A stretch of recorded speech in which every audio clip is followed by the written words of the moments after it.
ক্লাসটা শুরু করতে পারি। আমাদের যে ইনস্ট্রাক্টর আছেন রাসেল রানা ভাই। ভাই আমাকে শুনতে পাচ্ছেন?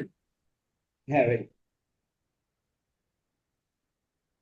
ওকে, তাহলে আপনার পরিচয় দিয়ে, আজকে প্রথম ক্লাস তো, পরবর্তীতে আর পরিচয় দিতে হবে না।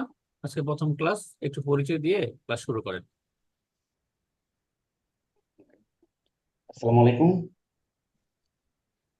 3 মাস মেয়াদী জনপ্রিয় আমাদের কাবিল মাহমুদ স্যারের ব্যাংক প্রিলি এবং রিটার্ন কোর্সে আপনাদের সবাইকে স্বাগতম। আপনাদের কোর্সের অন্যতম গুরুত্বপূর্ণ একটা অংশ হচ্ছে ম্যাথ। সেই ম্যাথ নিয়ে পুরোটা সময়, প্রিলি অংশটা নিয়ে পুরোটা সময় জুড়ে থাকবো আমি, রাসেল। বর্তমানে সিনিয়র অফিসার হিসেবে বাংলাদেশ কৃষি ব্যাংকে কর্মরত আছি। আমার কর্মজীবন শুরু হয়েছিল স্কুল শিক্ষক হিসেবে। আমি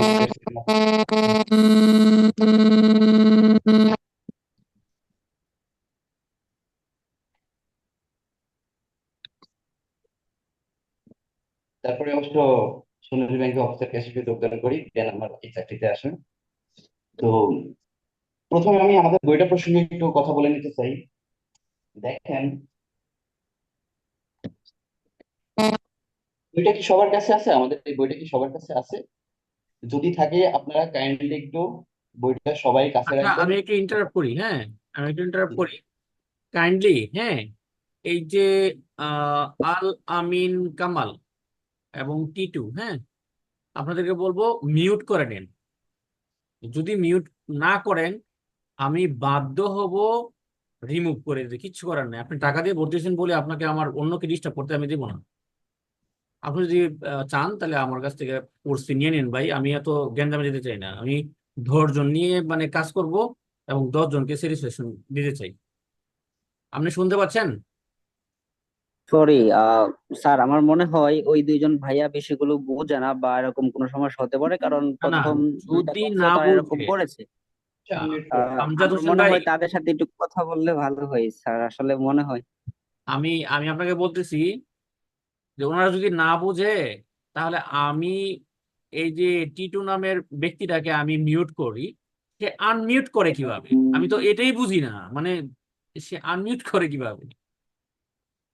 জি স্যার, আসলে আমিও বিষয়টা বুঝতেছি না। গত 2 ক্লাস ধরেই দেখলাম যে ওনাকে আপনি মিউট করে দিচ্ছেন, তারপর উনি আবার নিজে আনমিউট করে ফেলছে, কিভাবে করছে আল্লাহ না, ভালো উনি জানে। মিউট করে না। উনি মিউট করে না, কিন্তু আনমিউট করে ফেলে।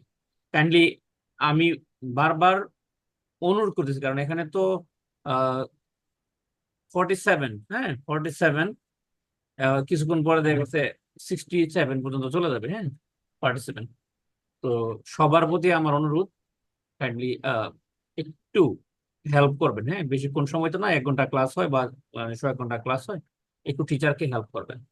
ওকে, ধন্যবাদ। ঠিক আছে স্যার, ধন্যবাদ।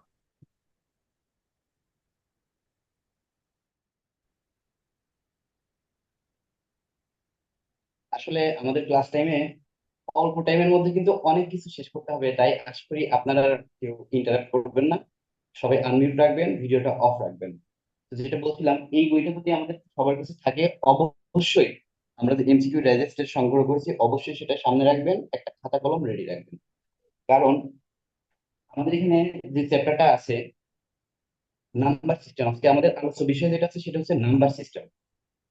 আমাদের টোটালি আমাদের কাবিল ভাই সুন্দরভাবে সাজিয়েছেন 21টা চ্যাপ্টার আছে। এর মধ্যে আমাদের আজকে প্রথম যে চ্যাপ্টার সেটা হচ্ছে নাম্বার সিস্টেম। আমরা আজকে নাম্বার সিস্টেমের ক্লাস করবো। এই চ্যাপ্টারটা প্রসঙ্গে বলতে গেলে প্রথমে আসি, এটা খুবই ইম্পর্টেন্ট একটা চ্যাপ্টার। কারণ প্রিলি এবং রিটেন উভয়ের জন্য কিন্তু এটা ইম্পর্টেন্ট। প্রত্যেকটা প্রিলি পরীক্ষায় অন্তত একটা বা দুইটা কোশ্চেন কিন্তু এখান থেকে এসে থাকে। তাই আপনারা সবাই খুব মনোযোগ সহকারে এটা দেখবেন। আশা করি সম্পূর্ণ ক্লাসটা ভালোভাবে দেখলে আপনাদের এই নাম্বার সিস্টেম নিয়ে যে প্রবলেমই হোক, মানে যেই ম্যাথে আসবে না কেন, আপনারা খুব ভালোভাবে অ্যান্সার করে আসতে পারবেন। যেহেতু সময় কম, অনেকগুলো টপিক শেষ করতে হবে, আমি সরাসরি আমাদের টপিকে। তো আজকে আমাদের যে চ্যাপ্টার, এটা হচ্ছে নাম্বার সিস্টেম। প্রথমে আমি এই চ্যাপ্টারের সামারিটা আলোচনা করে নিতে চাই। অন্যান্য বই থেকে কাবিল ভাইয়ের বইটায় একটা পার্থক্য আমি দেখতে পেয়েছি, যেটা আমার কাছে খুবই ভালো লেগেছে। সেটা হচ্ছে এই, এখানে উনি প্রত্যেকটা টাইপ ভিত্তিক টোটালি 8টা টাইপে কিন্তু চ্যাপ্টারটাকে ভাগ করেছে। অর্থাৎ 8টা টাইপের মধ্যে চ্যাপ্টারটাকে সামারাইজেশন। তো এক একটা টাইপের বিভিন্ন ধরনের ম্যাথ, একই আইটেমের বিভিন্ন ধরনের ম্যাথ দেয়া আছে। এভাবে আমরা 8টা আইটেমের যদি কিছু করে ম্যাথ সলিউশন করতে পারি, প্রত্যেকটা আইটেমে আমরা ইনশাআল্লাহ ভালোভাবে সম্পূর্ণ করতে পারবো। ওকে, তো আমাদের প্রথম টাইপ 1-এ যেটা আছে সেটা হচ্ছে বাস্তব সংখ্যা। বাস্তব সংখ্যা বলতে গেলে প্রথমেই আমাদের যে বিষয়টা আসে, আমরা সচরাচর যে সংখ্যাগুলো দেখে থাকি সবই কিন্তু বাস্তব সংখ্যার মধ্যেই। তো এইটা বোঝার জন্য আমি একটা সলভ দিব।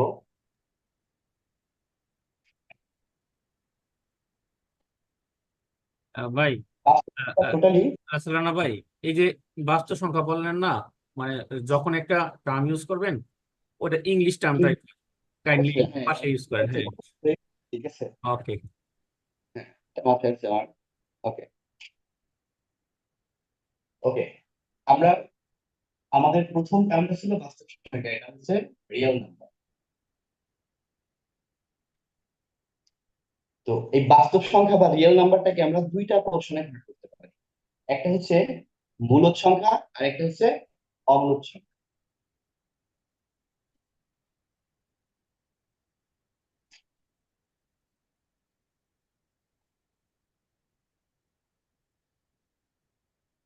Rational number, irrational number. মূলদ সংখ্যা আর অমূলদ সংখ্যা, আমাদের পরীক্ষায় প্রথম যে প্রশ্নটা সেট হয়ে থাকে সেটা হচ্ছে নিচের কোন সংখ্যাটি রেশনাল মানে মূলদ, কোন সংখ্যাটি অমূলদ। এটা আমরা খুব অল্প সময়ের মধ্যে এই টপিকটা আমরা বুঝে যাব। মূলদ সংখ্যা কোনগুলো আমরা একবার দেখার সাথে সাথে 5 সেকেন্ডের মধ্যে আমরা অ্যান্সার করতে পারবো, কোনটি অমূলদ সংখ্যা বা ইরেশনাল নাম্বার। কিন্তু আবার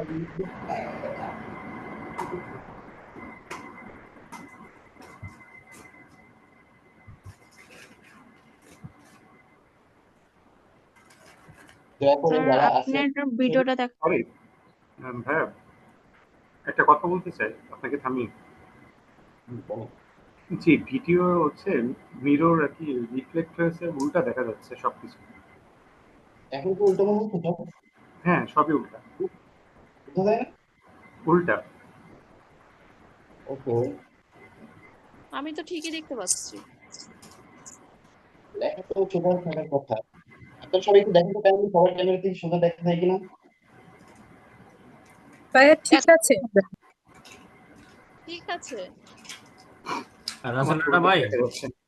জি, সমস্যাটা হচ্ছে কি, ধরেন যে কোনো একজন স্টুডেন্ট, আপনার স্টুডেন্ট যদি কথা বলে কিংবা ইয়া করে, ওদের স্ক্রিনটা চলে আসতেছে, তো আপনি স্ক্রিন শেয়ারিংটা দিয়ে নিন। হ্যাঁ, আমার তাহলে আর অন্য কেউ এটার মধ্যে ঢুকতে পারবে না। হ্যাঁ,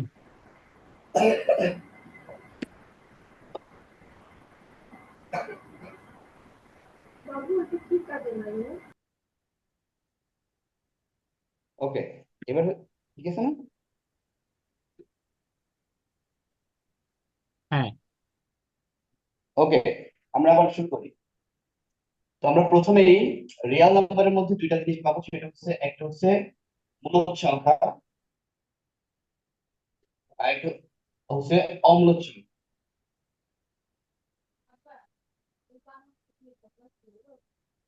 রেশনাল নাম্বার আর ইরেশনাল নাম্বার। আমি প্রথমে একটা বিষয় বলে রাখতে চাই, প্রথমেই ম্যাথ পার্টের শুরুতে আমরা দেখতে পাবো কিছু ইংলিশ ইংলিশ টার্ম দেয়া আছে। অর্থাৎ আমরা ম্যাথের প্রত্যেকটা চ্যাপ্টার করতে গেলে যেই টার্মগুলোতে প্রবলেম ফেস করতে পারি বা যেগুলো আমরা বুঝি না, সেগুলো কিন্তু টোটালটাই ইংরেজিতে দেয়া আছে। আমরা অবশ্যই এই বইটা শুরু করার আগে বা ম্যাথ ক্লাস শুরু করার আগে আমরা এটি কিন্তু অবশ্যই আমরা সবাই একবার হলেও অন্তত পড়ে নিব না, আমরা অবশ্যই এটা মুখস্থ করে ফেলবো, কারণ প্রত্যেকটা টার্মে কিন্তু আমাদের এই বিষয়টা কাজে লাগবে। ওকে, তো আমরা মূলদ সংখ্যাটা যদি আইডেন্টিফাই করতে পারি, অমূলদ সংখ্যাটা অটোমেটিক আইডেন্টিফাই হয়ে যাবে।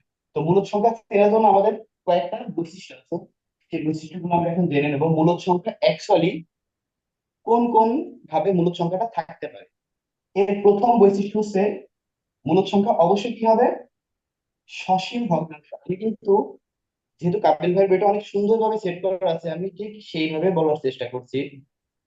মূলদ সংখ্যা হবে সসীম ভগ্নাংশ। সসীম ভগ্নাংশ বলতে আমরা কি বুঝি, প্রকৃত এবং অপ্রকৃত ভগ্নাংশ। প্রকৃত ভগ্নাংশটা কি, যেটা লব কি হবে, ছোট, হর বড়, সেটা হবে প্রকৃত ভগ্নাংশ।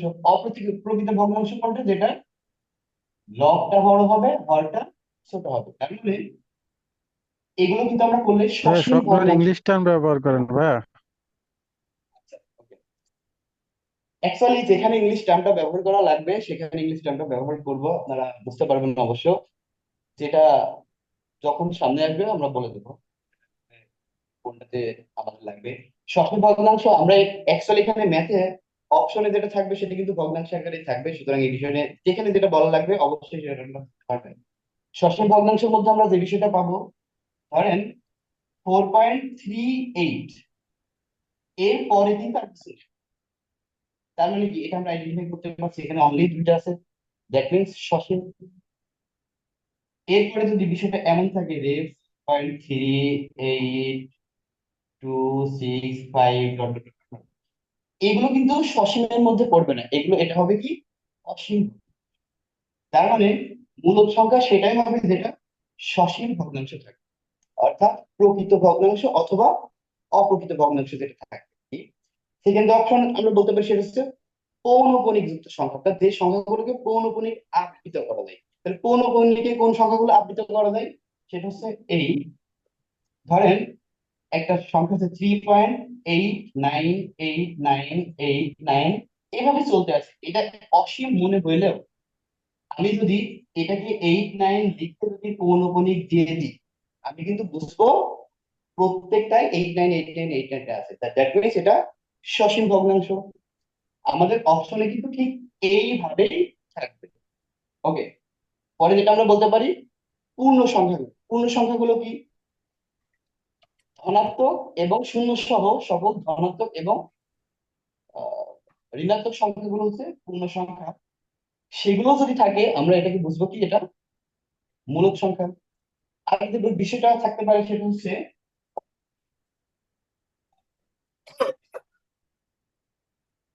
পূর্ণ বর্গ সংখ্যা। পূর্ণ বর্গ সংখ্যা কোনগুলো,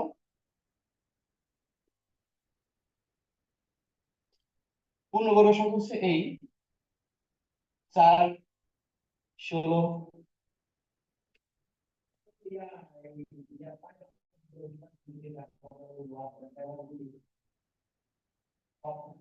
যেই সংখ্যাগুলো রুট করলে আমরা, 4 রুট করলে আমরা কত পাই, 2, 16 রুট করলে কত পাই, 4, 5, 6। এইভাবে পূর্ণবর্গ সংখ্যাগুলো কিন্তু অবশ্যই মূলদ সংখ্যা।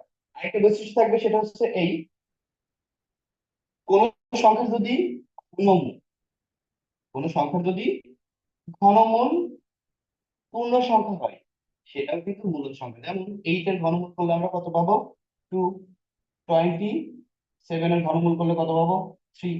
এগুলো কিন্তু পূর্ণ সংখ্যা। পূর্ণ সংখ্যা মানে এগুলো হচ্ছে আমাদের অবশ্যই মূলদ সংখ্যা হবে। ওকে, এই বৈশিষ্ট্যগুলো থাকলেই আমরা মোটামুটি ধরে নিতে পারি সংখ্যাটি কি হবে, মূলদ সংখ্যা। তাহলে অমূলদ সংখ্যা কোনগুলো হবে, দেখেন অমূলদ সংখ্যা আমরা আপনারা মোটামুটি দেখলে বুঝতে পারবেন যে অমূলদ সংখ্যাগুলো কি। অমূলদ সংখ্যার বৈশিষ্ট্যের মধ্যে যে বিষয়গুলো আমরা পাই, যে সংখ্যাগুলো জটিল সংখ্যা, আমরা যারা সায়েন্সের যারা দেখি জটিল সংখ্যার একটা চ্যাপ্টার পড়েছিলাম আমরা, জটিল সংখ্যা। জটিল সংখ্যার মধ্যে আমরা যে বিষয়গুলো পাই, যেমন দেখেন √2, √3, √7, এগুলো যদি আমরা ক্যালকুলেশন করি বা ক্যালকুলেটর পেস্ট করি, এর মান কিন্তু অনেক বড়, এভাবে চলতেই থাকবে। তার মানে কি, এগুলো কিন্তু সসীমের মধ্যে পড়ে না। আমি যে বৈশিষ্ট্যগুলো বললাম এর মধ্যে কিন্তু পড়ে না। তার মানে এটা কি, অবশ্যই অমূলদ সংখ্যা। এই বৈশিষ্ট্যগুলো জানার পরে এরপরে দেখেন পাই, ই, ক্যালকুলেটরে দেখবেন পাই এবং ইর আলাদা আলাদা ভাবে দুইটা মান আছে। এবং এই মানটা কিন্তু ডট ডট ডট ডট আকারে চলতেছে না, অসংখ্য মান আছে। তার মানে এগুলো কি হবে, অমূলদ সংখ্যা। এবার আমরা এক্সাম্পলে যাই, এক্সাম্পল সলিউশন করলে অবশ্যই আমরা মূলদ এবং অমূলদের প্রত্যেকটা টার্ম ক্লিয়ার হয়ে যাবে। ওকে, 1 নম্বর প্রশ্ন যারা দেখবেন একটু, 1 নম্বর প্রশ্ন,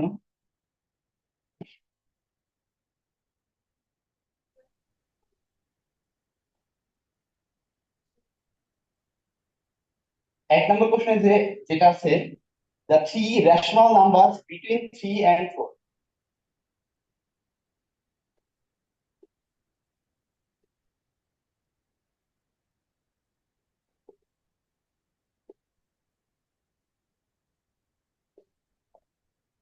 ওকে, 1 নম্বর প্রশ্নে যে প্রশ্নটা আছে সেটা হচ্ছে the three rational number between 3 and 4, অর্থাৎ 3 এবং 4 এর মধ্যে মূলদ সংখ্যা নিচের কোন তিনটা।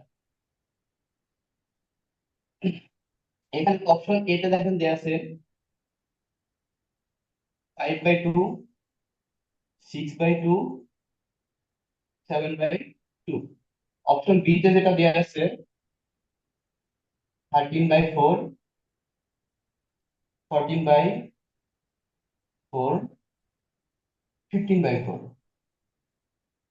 অপশন সি তে যেটা দেয়া আছে 12/7, 13/7, 14/7। এবং ডি তে যেটা দেয়া আছে 11/4, 12/4, 13/4।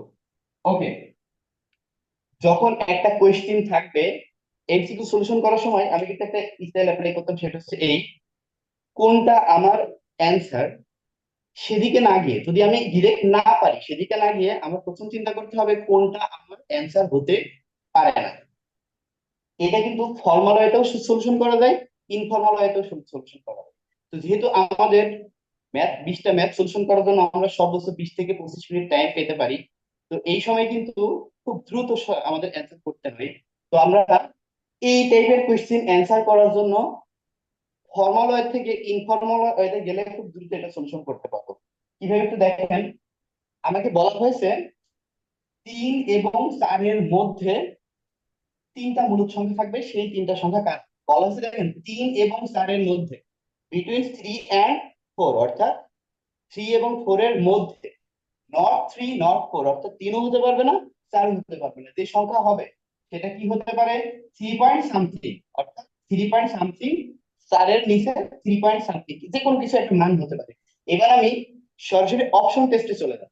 আচ্ছা দেখেন আচ্ছা, এই স্ক্রিন এটা কি উল্টা দেখাচ্ছে কি না? অনেকে, আমি তো ঠিকই দেখতেছি কিন্তু আমি তো স্যার ঠিক আছে। ঠিকই দেখা যাচ্ছে। ঠিকই দেখা যাচ্ছে। ঠিক দেখছি স্যার। ঠিক আছে স্যার। স্যার ঠিক দেখা যাচ্ছে কিন্তু কথা স্যার মাঝে মধ্যে ক্লিয়ার আসতেছে না স্যার। আহ ঠিক দেখা যায়। আসলে না ভাই, একটু আপনাকে কে হোস্ট করে দিয়েছে? হ্যাঁ, আপনি একটু দেখেন স্ক্রিন শেয়ারিং করা যায় কিনা। একজন আমাকে বললো যে উল্টা দেখা যাচ্ছে, কিন্তু আমি তো ঠিক দেখতে পাচ্ছি। আমি বুঝলাম না উল্টা কেন দেখাচ্ছে। থাকার শেয়ারিং তো করছি, স্ক্রিন শেয়ারিং দিছি।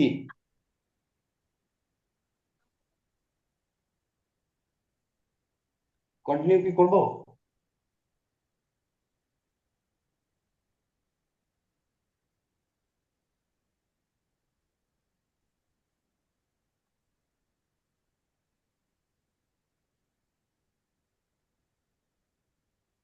ঠিক কি দেখা যায়? জি স্যার, ও ঠিক দেখা যাচ্ছে তো। ওয়েটিং রুমে, এখানে দেখেন বারবার আমার ওয়েটিং রুমের মেসেজ আসছে, কিন্তু ইন্টার দ্য ওয়েটিং রুম, এই জন্য প্রবলেমটা হতে পারে, বারবার ওয়েটিং রুমের মেসেজ আসছে। দেখা যাচ্ছে স্যার। আচ্ছা, সবাই কি দেখতে পাচ্ছেন, ঠিকঠাকভাবে দেখতে পাচ্ছেন, মানে বুঝতে পারছেন লেখাগুলো? জি স্যার, জি দেখা স্যার। যাচ্ছে। ওকে ওকে।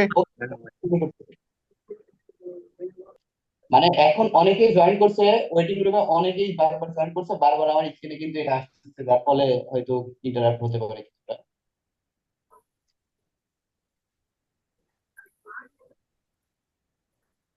স্যার কন্টিনিউ করতে পারেন।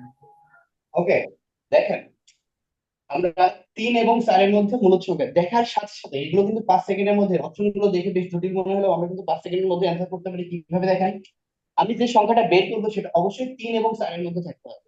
ওকে, তাহলে দেখেন তো 5 কে যদি 2 দ্বারা ভাগ করা হয়, আমি অপশন টেস্টে চলে যাচ্ছি, কিন্তু 5 কে যদি 2 দ্বারা ভাগ করি অবশ্যই 2 পয়েন্ট সামথিং রেজাল্ট আসবে, তাই কি না? 5 কে 2 দ্বারা ভাগ করলে 2 পয়েন্ট সামথিং রেজাল্ট আসবে, কি এক্স্যাক্টলি আমার জানার দরকার নেই। এটা যদি 2.5 আসে, এটা কি 3 থেকে বড়, অর্থাৎ 3 পয়েন্ট সামথিং আসছে? আসছে না, কিন্তু তার মানে আমি প্রথমে একটা চেক করে এই অপশন বাদ, তার মানে এটা কখনোই অ্যান্সার হতে পারে না। আমি বাকিগুলো আমার জাস্টিফাই করার কোনো দরকারই নাই। আমি একটা চেক করলাম, দেখলাম এটা 2 পয়েন্ট সামথিং হচ্ছে, অর্থাৎ 3 পয়েন্ট সামথিং নাই, তার মানে এটা অ্যান্সার কখনোই হবে না। অপশন বি তে চলে যান, গিয়ে দেখেন, আচ্ছা আমি অপশন বিটা পরে করি, অপশন সি তে যান, সিতে গিয়ে দেখেন 12/7, 12 কে 7 দ্বারা যদি ভাগ করি রেজাল্ট কত আসে? অবশ্যই 1 পয়েন্ট সামথিং। এটাও কিন্তু 3 পয়েন্ট সামথিং নয়, অর্থাৎ 3 আর 4 এর মধ্যে এটা হওয়ার কোনো সম্ভাবনাই নাই। এটাও কিন্তু আমি একবার জাস্টিফাই করে ছেড়ে দিলাম। পরের যে অপশন ডি তে আসেন, 11/4, 11 কে যদি 4 দ্বারা ভাগ করা যায় অবশ্যই এখানে কি আসবে? 2 পয়েন্ট সামথিং, যেটা কিন্তু 3 এর উপরে নয়। 3 নম্বর অপশনও বাদ।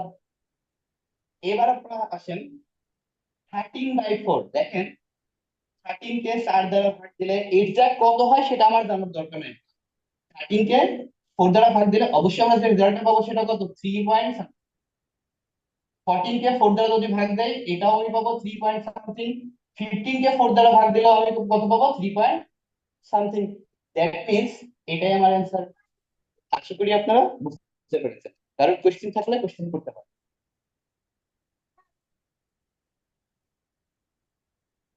ওকে, কোশ্চেন 2 তে আপনারা দেখেন, the product of two different irrational number is always, very important একটা কোশ্চেন। এই কোশ্চেনটা কিন্তু আরেকটা কথা বলি, যে কোশ্চেন গুলো এখানে সলিউশন করানো হচ্ছে সেগুলো প্রত্যেকটা কোশ্চেনই কোনো না কোনো ব্যাংকে এসেছে, একাধিকবার এসেছে। এই কোশ্চেন গুলো কিন্তু সলিউশন করানো হয়। 2 নম্বর কোশ্চেনে যেটা আছে, the product of two different,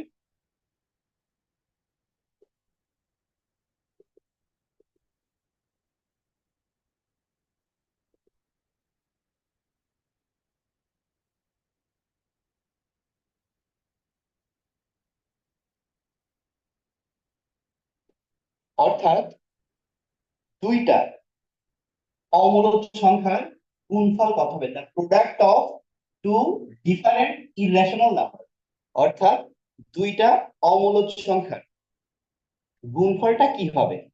এই ধরনের কোশ্চেনের ক্ষেত্রে দেখেন, আপনারা বাস্তবিক জগতে চলে যান। বাস্তবিক জগৎ বলতে কি?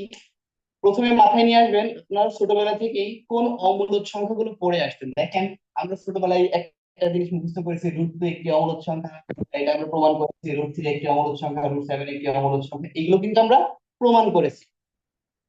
√8 এটাও একটা অমূলদ সংখ্যা, এগুলো কিন্তু আমরা প্রমাণ করেছি।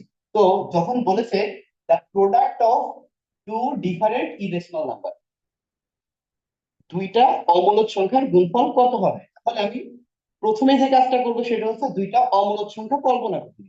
দুইটা অমূলদ সংখ্যা আমরা যেটা সবচেয়ে বেশি চিনি, √2, √3, এগুলোই বেশি চিনি, তাহলে এর গুণফলটা কত হবে? তো অনেকেই এই রুটের মধ্যে গুণ আসলে সেটার অ্যান্সার কিভাবে করব এটা নিয়ে অনেকে আমরা ঝামেলা থেকে কিছু না। দেখেন দুইটার উপরে রুট আছে, তাই আমি এটাকে এইভাবে লিখতে পারি। দ্যাট মিন্স কি আসলো? √6, 3 দুগুণে 6, √6। এই √6 কি সংখ্যা বলেন তো? অবশ্যই একটা কি অমূলদ সংখ্যা। রুটের মধ্যে পূর্ণবর্গ সংখ্যা যদি না থাকে তাহলে সেটা অবশ্যই কি সংখ্যা হবে? অমূলদ সংখ্যা হবে। ওকে, তাহলে এটা একটি অমূলদ সংখ্যা। ওকে, আরেকটা বিষয় আসেন, √2 আর √8, এটাও কিন্তু কি দুইটা অমূলদ সংখ্যা, অর্থাৎ ইরেশনাল নাম্বার। আমাকে চেয়েছে the product of two different irrational number, অর্থাৎ দুইটা ভিন্ন অমূলদ সংখ্যার গুণফলটা কত হবে? তাহলে দুইটা ভিন্ন অমূলদ সংখ্যা আমি কিন্তু নিয়েছি। ওকে, এবার এইটা গুণ করে, এটা গুণ করলে আমার কি আসবে? একটা বড় রুট দেন, 2 দেন, গুণ 8, তাহলে কত হলো? √16। √16 রুট করলে কত আসে? 4। এবার বলেন তো এই 4 কি সংখ্যা? অবশ্যই মূলদ সংখ্যা।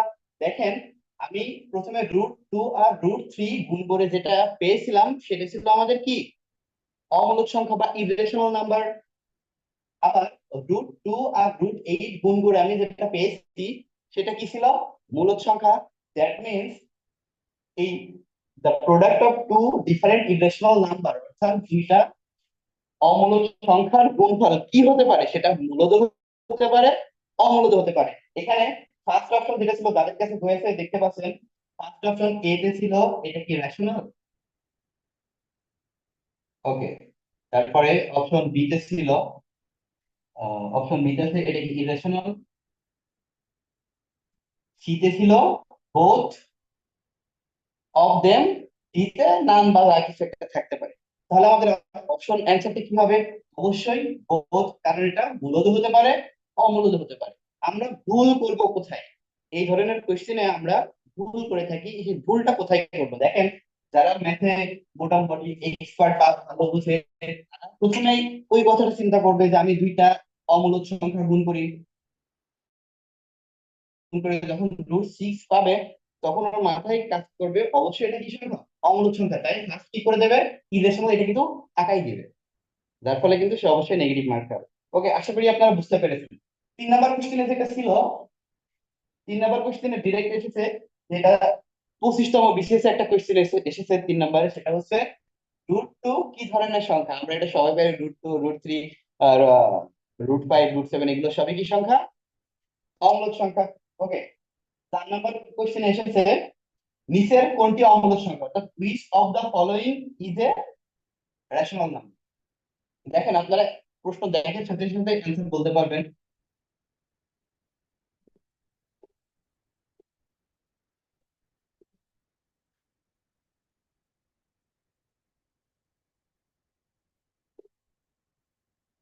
অর্থাৎ নিচের কোনটি অমূলদ সংখ্যা, which of the following is rational number।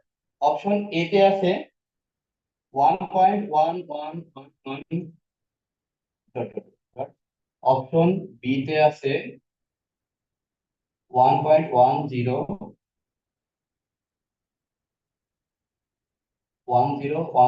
Option C তে আছে 1.101, 1.1011101, অপশন ডি তে আছে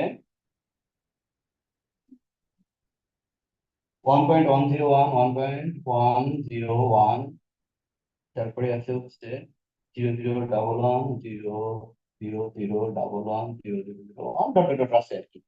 ওকে, কোশ্চেন গুলো অনেক সহজ হলেও এই কোশ্চেনই কিন্তু আসছে। এই কোশ্চেনটা 16তম নিবন্ধন পরীক্ষায় এসেছে। দেখেন নিচের কোনটি অমূলদ সংখ্যা। আমি অমূলদ সংখ্যা নির্ণয় বা মূলদ সংখ্যা নির্ণয়ের জন্য কয়েকটা বৈশিষ্ট্য বলেছিলাম।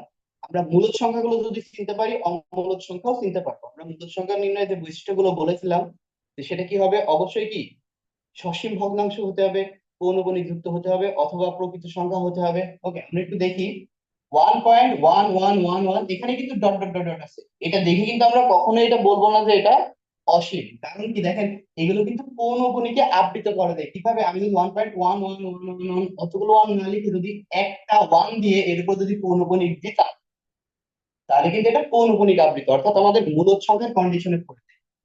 2 নম্বরে দেখেন 1.101, এটা অবশ্য 101 হবে, 101 এই স্টাইলে 101 অর্থাৎ এটা 101 এই স্টাইলে কিন্তু আমাদের কি চলতেই থাকে।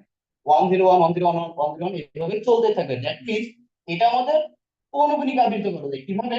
আমি যদি 101 অনেকগুলো না লিখে যদি এখানে এখানে পৌনঃপুনিক দিয়ে দিই, তাহলে আমি বুঝবো এরপরে যতগুলো থাকবে সবই 101, প্রত্যেকটা কিন্তু 101 থাকবে। That means এটা পৌনঃপুনিক আবৃত করে, অর্থাৎ মূলদ সংখ্যার যে কন্ডিশনটা আমরা বলেছি সেই কন্ডিশনের মধ্যে কিন্তু এটা পড়ে গেছে। তাহলে এটা আমার অ্যান্সার হবে না, এটাও অ্যান্সার হবে না।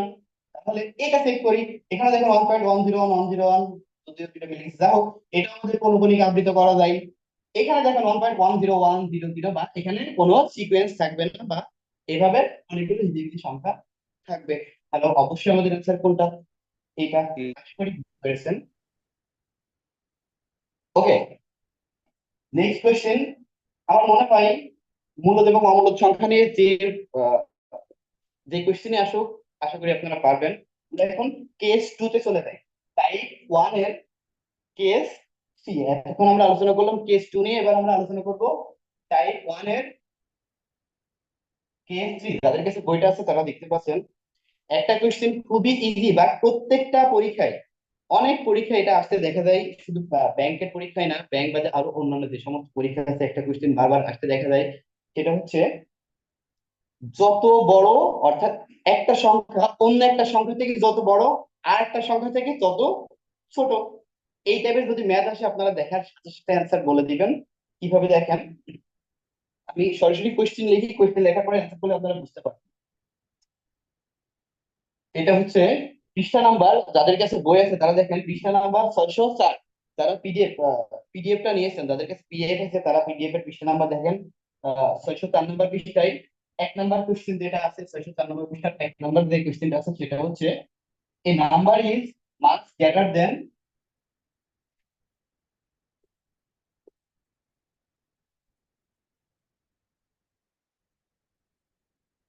a number is much greater than 31 as less than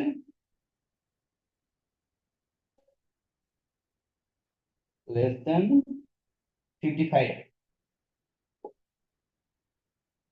Which of the following number? অর্থাৎ একটা সংখ্যা একটা সংখ্যা 31 থেকে যত বড়, 55 থেকে তত ছোট, সেই সংখ্যাটি কত? কি বলেছে? A number is much greater than 31 as less than 55। That means একটা সংখ্যা 31 থেকে যত বড়, 55 থেকে তত ছোট। এটাই হলো যত তত প্রশ্ন। কোন সময় যদি আপনারা দেখতে পান যে একটা সংখ্যা থেকে যত বড় আর একটা সংখ্যা থেকে তত ছোট, এর সলিউশনটা খুবই ইজি। সেই দুইটা সংখ্যা দেয়া থাকবে, এখানে 31,000 কত আছে? 55 আছে। যে সংখ্যাটাই দেয়া থাকুক না কেন, যত বড় তত ছোট এই স্কেলে থাকলে আমরা সংখ্যাটিকে যোগ করব, তাকে কত দ্বারা ভাগ করব? 2 দ্বারা ভাগ করব। তাহলে কত আসে? 31 প্লাস 55 কত আসে? 6 আর কত 8। 86 কে যদি আমরা 2 দ্বারা ভাগ দেই তাহলে আমাদের কত আসবে রেজাল্ট? অবশ্যই কত? 43।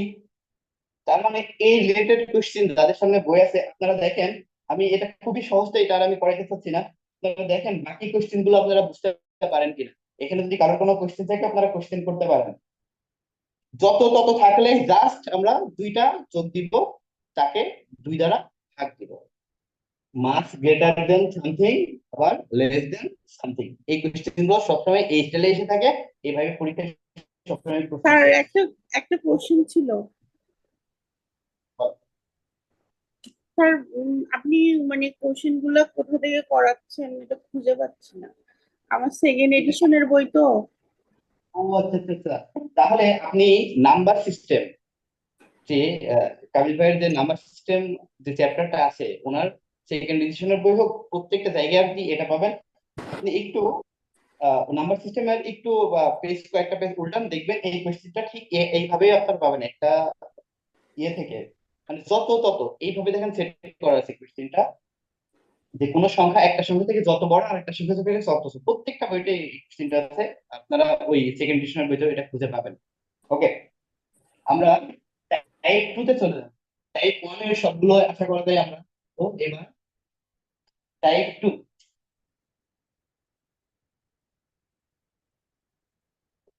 টাইপ 2 তে দেখেন যে বিষয়টা বলা আছে মৌলিক সংখ্যা প্রসঙ্গে ধারণা, মৌলিক সংখ্যা। তো আমরা এখন প্রাইম নাম্বার নিয়ে ওকে, প্রাইম নাম্বার বিষয়টা হচ্ছে এই, আমরা মোটামুটি সবাই জানি টপিকটা অনেক সহজ প্রাইম নাম্বার বিষয়টা। তো যেই সংখ্যাটা এক অথবা ওই সংখ্যা ছাড়া আর কোন সংখ্যা দ্বারা ভাগ করা যাবে না, সেগুলোই হবে আমাদের কি? মৌলিক সংখ্যা। কি বললাম? যে সংখ্যাটা এক এবং শুধুমাত্র ওই সংখ্যাটা ছাড়াই নিঃশেষে বিভাজ্য হবে না, সেটাই কি হবে?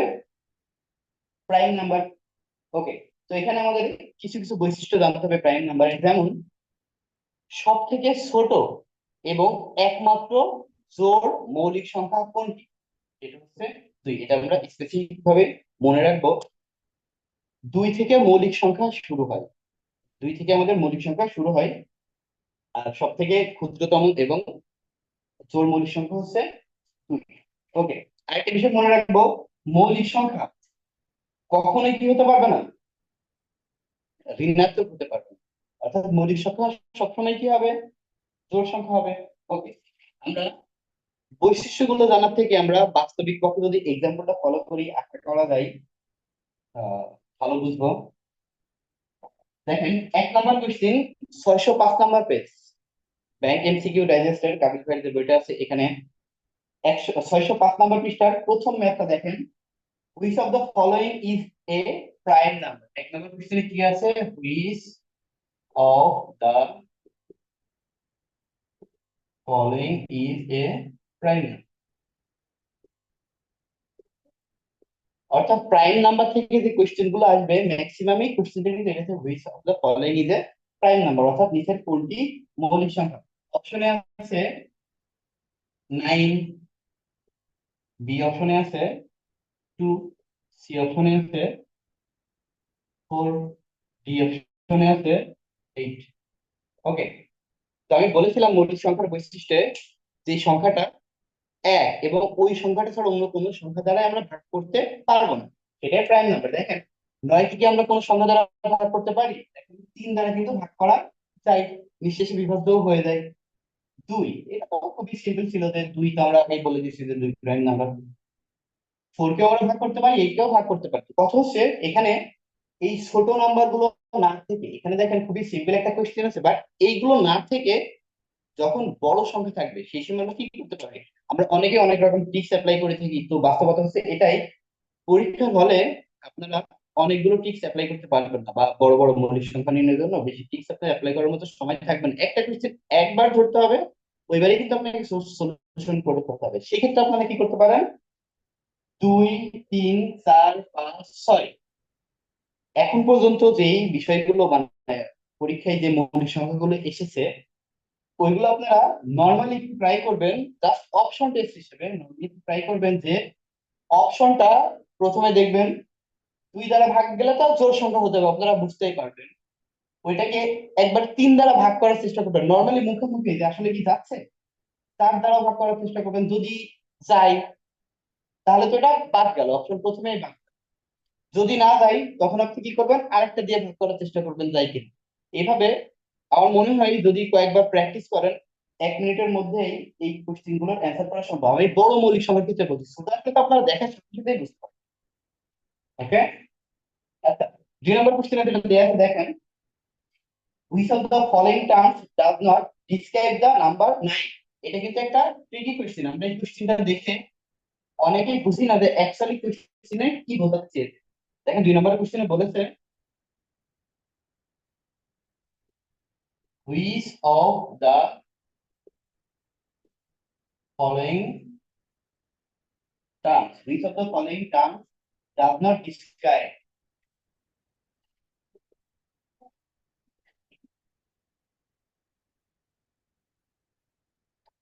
নাম্বার 9। খুবই সুন্দর একটা কোশ্চেন, আমরা এই কোশ্চেনটা অনেকেই বুঝতে পারি না যে কোশ্চেনে কি বলা হয়েছে।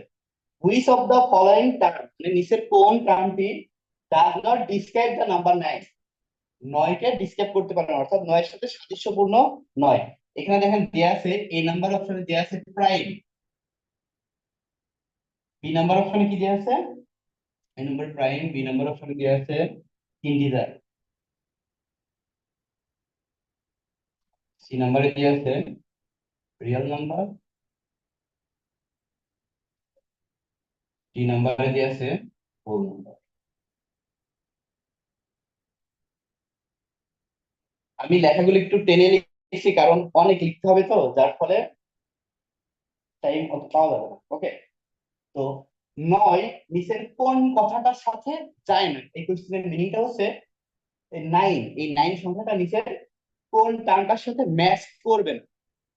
ওকে, তাহলে দেখেন আমি 1 নাম্বারটা বাদ দিলাম, বি নাম্বার চিন্তা করেন। বি নাম্বার হচ্ছে ইন্টিজার, 9 কি ইন্টিজার? ইন্টিজার মানে পূর্ণ একটা সংখ্যা, 9 কি পূর্ণ সংখ্যা? অবশ্যই 9 পূর্ণ সংখ্যা, তার মানে এইটার সাথে 9 যায়, তার মানে এটা অ্যান্সার হবে না। কারণ কি? So the following terms does not describe the number 9, অর্থাৎ 9 এর সাথে সাদৃশ্যপূর্ণ নয়। ওকে, রিয়েল নাম্বার অবশ্যই 9 একটা রিয়েল নাম্বার, কারণ আমি বলেছিলাম বাস্তব সংখ্যার মধ্যে কি মূলত অমূলত যেগুলো সবই তো বাস্তব সংখ্যার মধ্যে। এটা কি পূর্ণ সংখ্যা? হোল নাম্বার, পূর্ণ সংখ্যা অবশ্যই পূর্ণ সংখ্যা। এবার দেখেন প্রাইম, 9 কি মৌলিক সংখ্যা বা প্রাইম নাম্বার? মোটেও নয়, প্রাইম নাম্বার নয়, তার মানে এই 9 এই অপশনটার সাথে যায় না, দ্যাট মিন্স আমার এটাই হবে অ্যান্সার। ওকে,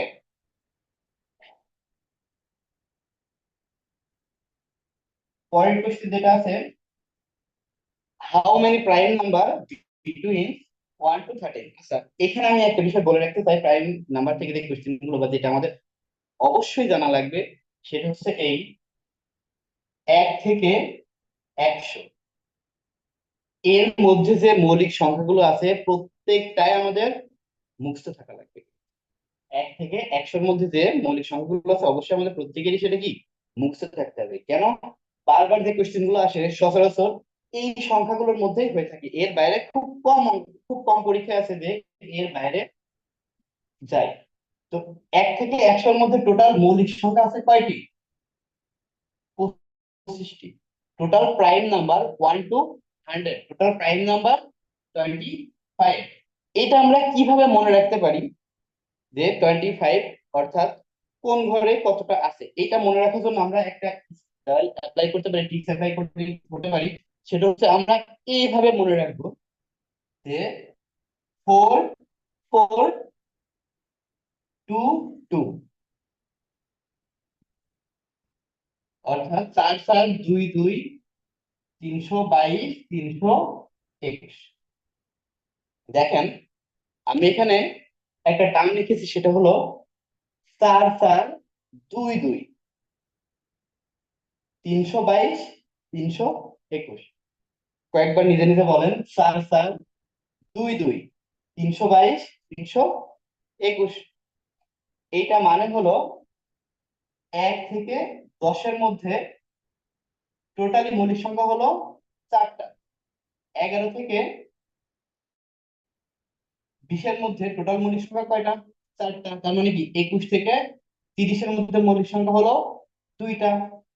আবার 31 থেকে 40 এর মধ্যে মৌলিক সংখ্যা কয়টা? 2টা। 41 থেকে 50 এর মধ্যে মৌলিক সংখ্যা কয়টা? 3টা। 51 থেকে 60 এর মধ্যে মৌলিক সংখ্যা 2টা। আবার 61 থেকে কত? 70 এর মধ্যে মৌলিক সংখ্যা কয়টা? 2টা। আবার 71 থেকে 80 এর মধ্যে মৌলিক সংখ্যা 3টা। 81 থেকে 90 এর মধ্যে মৌলিক সংখ্যা 2টা। 91 থেকে 100 এর মধ্যে মৌলিক সংখ্যা হলো 1টা। ভেরি ভেরি ইম্পর্টেন্ট, এটা কিন্তু আমাদের অবশ্যই জানতেই হবে যে 1 থেকে 10-এর মধ্যে মৌলিক সংখ্যা কয়টা এবং কি কি, 11 থেকে 20-এর মধ্যে কয়টা এবং কি কি, 21 থেকে 30-এর মধ্যে কয়টা এবং কি কি। কারণ এখান থেকে ভ্যারাইটিস স্টাইলে কোশ্চেন গুলো কিন্তু সেট হয়ে থাকে, এটা আমাদের অবশ্যই জানতে হবে। ওকে, তো 1 থেকে 10-এর মধ্যে যে মৌলিক সংখ্যাগুলো আছে কি কি, 2 3 5 7, এই হলো এই 4টা। 11 থেকে 20-এর মধ্যে কোনগুলো আছে? 11 থেকে 20-এর মধ্যে আছে কয়টা? 4। এটা কত কত? এইভাবে এখানে দেখবেন যাদের কাছে কাবুল মাহমুদ ভাই বইটা আছে, এখানে কিন্তু দেখেন প্রত্যেকটা টার্মই সুন্দরভাবে দেয়া আছে। পরবর্তীতে 606 নাম্বার পৃষ্ঠায় দেখেন লাস্টের দিকে, 606 নাম্বার পৃষ্ঠার লাস্টের দিকে দেখেন 1 থেকে 11-এর মধ্যে কয়টা, 11 থেকে 20-এর মধ্যে কয়টা, 21 থেকে কয়টা এবং কি কি, প্রত্যেকটা মৌলিক সংখ্যা কিন্তু এখানে দেয়া আছে। আপনারা ভিডিও কেউ মনে হয় ভিডিও অন করতেছেন, কাইন্ডলি ভিডিওটা অন করবেন না, ভিডিওটা স্টপ করে রাখেন, মিউট করে রাখবেন। ওকে, এইভাবে 11 থেকে 20-এর মধ্যে আমরা কি কি পেতে পারি? 11 13 17 19। 21 থেকে 30-এর মধ্যে কয়টা পাবো? 2টা। 23 29। ঠিক এইভাবে 1 থেকে 100-র মধ্যে কোন ঘরে কতটা মৌলিক সংখ্যা আছে আমাদের অবশ্যই এটা জানতে হবে। কেননা আমাদের যে কি কোশ্চেন, এটা এখান থেকে কি টাইপের কোশ্চেন সেট করা হয় কয়েকটা সলিউশন করলে বুঝতে পারবো। যেমন দেখেন 5 নাম্বার কোশ্চেনে আমাদের আমাদের থার্ড এডিশনের 5 নাম্বার কোশ্চেন দেখেন, একটা কোশ্চেন আছে how many prime numbers between 1 to 10, 4টা। পরে একটা কোশ্চেন আছে how many prime number between 1 to 13।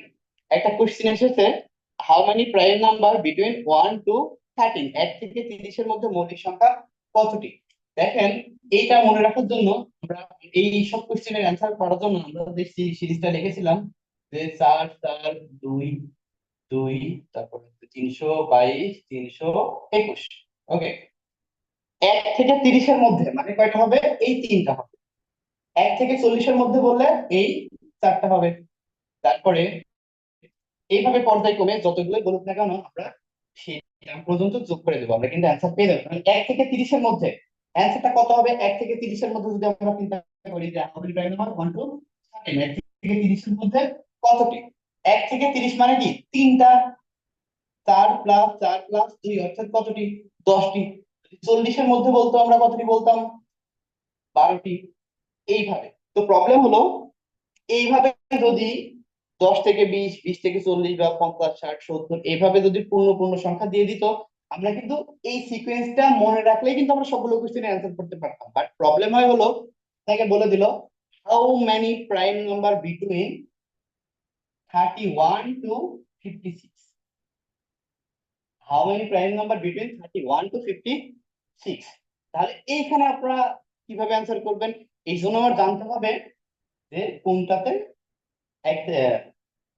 কোন ঘরে 1 থেকে 10, 11 থেকে 20 এর মধ্যে মৌলিক সংখ্যা কতগুলো এবং কি। তাহলে যদি কোশ্চেন হতো how many prime number between 31 and 56, তাহলে আমরা অ্যান্সার কি করতাম? দেখেন 31 থেকে শুরু করে আমাদের যে প্রাইম নাম্বার গুলো আছে সেগুলো কি কি? একটা হচ্ছে 31, সে তো নিজেই একটা প্রাইম নাম্বার। বলেছে how many prime number between 31 to 56। আমরা একটা জায়গায় এখানে ভুল করে থাকি, সেটা হলো 31 এবং 56-র মধ্যে মৌলিক সংখ্যা কতটি। তাহলে বলেন তো কোথা থেকে আমাদের কাউন্ট শুরু হবে? 31 কি কাউন্ট হবে? হবে না। আমাদের কাউন্ট শুরু হবে কত? 31 এর পরে মৌলিক সংখ্যা কতটি? কোনটা? 37। তারপরে কোনটা আছে? 41। তারপর আমাদের মৌলিক সংখ্যা কত আছে? 43। তারপরে মৌলিক সংখ্যা কত? 47। তারপর আমাদের মৌলিক সংখ্যা কত আছে? 53। এই 31 কিন্তু হবে না। অপশনে কিন্তু আপনার 1, 2, 3, 4, 5, অপশনে 5, 6, 7 এইভাবে করে থাকবে। অনেকেই কিন্তু এই 31 কে কাউন্ট করে কিন্তু অ্যান্সার কত দিবে? সরি, 30 এর অ্যান্সার ছিল কিন্তু অ্যাকচুয়ালি 5। আশা করি বুঝতে পেরেছেন। আপনাকে কোশ্চেনে বলা হয়েছিল how many prime number between 31 and 56, অর্থাৎ 31 এবং 56-র মধ্যে মৌলিক সংখ্যা কতটি। আমরা এভাবে কাউন্ট করে দেখবো যে কয়টি, সেটা আমাদের হবে অ্যান্সার। যদি বলতো ইনক্লুডিং 31 বা ইনক্লুডিং বোথ, দুইটা সহকারী কত, তাহলে আমাদের অ্যান্সার কি হতো? অবশ্যই আমাদের 31টা অ্যাড হতো। আশা করি বুঝতে পেরেছেন। পরের কোশ্চেন দেখেন, 6 নম্বর কোশ্চেনে যেটা দেয়া আছে, এটা এক্সিম ব্যাংকের একটা কোশ্চেন এসেছিল এক্সিম ব্যাংকে। সেটা হচ্ছে এটাই, how many prime number between 56 to 100, how many prime number between 56 to 100। ওকে, এই কোশ্চেনটার অ্যান্সার আমরা একই ভাবে করে ফেলবো। পরে একটা কোশ্চেন আছে নিচের কোনটি মৌলিক সংখ্যা, আশা করি পাবো। ওকে, আমার মনে হয় এই আইটেম থেকে যে কয়টা কোশ্চেন আছে আমরা আশা করি পারবো। এবার আমরা কেস 3 তে চলে যাই। কেস 3 তে একটা টার্ম আছে, আমি খুব সহজে, যেহেতু সহজ একটা টার্ম, আমি খুব দ্রুতই এটা বলতে চলে যাবো। সহমৌলিক সংখ্যা হচ্ছে সেটাই যেই সংখ্যাটা,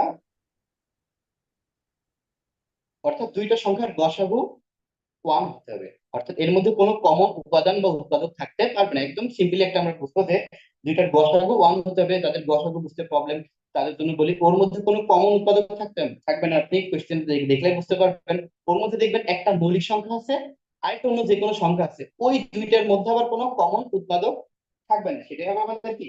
সহমৌলিক সংখ্যা। আমি একটা সলিউশন দিলে আপনারা বুঝতে পারবেন যে সহমৌলিক সংখ্যা কোনটা।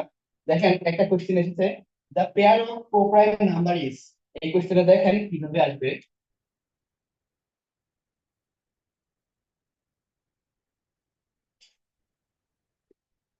the pair মানে জোড়া, the pair of co-prime number is, এই co-prime সহমৌলিক। co-prime মানে কি? সহমৌলিক। ওকে, the pair of co-prime number is, অর্থাৎ সহমৌলিক সংখ্যার জোড়া কোনটি। এখানে দেখেন কোন এই নাম্বারে যে অপশনটা আমরা পাবো সেটা হলো 4, 6। বি নাম্বারে আমরা যেটা পাবো সেটা হলো 6, 9। সি নাম্বারে আমরা যেটা পাবো সেটা হলো 9, 12। ডি নাম্বারে আমরা যেটা পাবো সেটা হলো 12, 17। এখানে বলা হয়েছে দা পেয়ার অফ কোপ্রাইম নাম্বার, অর্থাৎ সহমৌলিক সংখ্যার জোড় কোনটি।